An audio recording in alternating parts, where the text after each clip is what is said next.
Justice గారు beyond boundaries engineer కానీ, lawyer కానీ, డాక్టర్ కానీ ఈ తెలంగాణ గడ్డ నుంచి పుట్టిన ప్రతి వృత్తిలో ఉన్నవారు కూడా మరి ఈ రకంగా స్పందించగలుగుతారు రచనల ద్వారా, కళల ద్వారా అనేది మనం జస్టిస్ గారు కూడా చాలా విషయాలు ఎన్నో రచనలు చదివి ఆయన ఉన్న ఆయన అనుభవంలో చూసినటువంటి కథలు కూడా చెప్పడం విన్నాం. ఈ తెలంగాణ గడ్డ నుంచి వస్తున్న రచనలని ఖచ్చితంగా మనం ప్రపంచం కూడా గర్వించే రచనలు మనకు వచ్చాయి.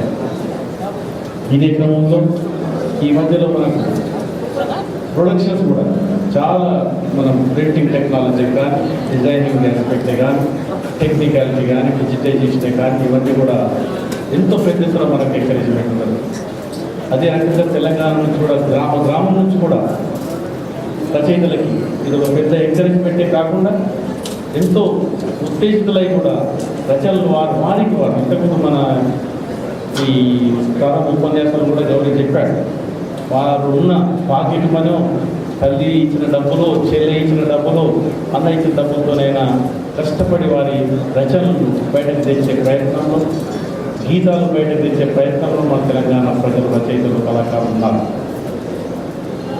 అదే క్రమంలో వేరే ఇతర ప్రాంతాల్లో కూడా ఇవన్నీ వసతులు ఉన్నా, ఇటువంటి డిజైన్స్ వచ్చినా ముఖ్యంగా మనం మాట్లాడాలంటే కంటెంట్ విషయం ఖచ్చితంగా ఈ భారతదేశంలో ఈ తెలంగాణ గడ్డను గర్వించదగిన రీతి రచనలు కొన్ని దశాబ్దాల నుంచి కూడా మనం చూస్తున్నాం. ఈ ప్రాంతంలో ఉన్న సంస్కృతి సమస్యలను తీసుకోవడం అంటే ఈ ప్రాంతంలో ఉన్న జనజీవనం మనం మన ప్రదేశంతో, మన సంస్కృతితో ఏదైతే ముడిపడి ఉన్నామో, ముఖ్యంగా మన గ్రామ సమాజం, మన చుట్టుపక్కల ప్రాంతాలు, ముఖ్యంగా మన ఇవాళ హైదరాబాద్ గడ్డలు ఉన్నామంటే నిర్మల్ ప్రాంతంలో మన అడవితో, చెరువులతో, గుంటలతో, వాగులతో వీటన్నిటితో మనం జనజీవనం మనం గడిపినాము. ఆ ప్రాంతము, ఆ యొక్క ప్రాంతం మట్టి యొక్క వాసనలో చేసిన ఈ తెలంగాణ ప్రాంతం వల్ల మట్టిని మరవలేదు. కాబట్టే మనకి ఇటువంటి రచనలు వస్తున్నాయి.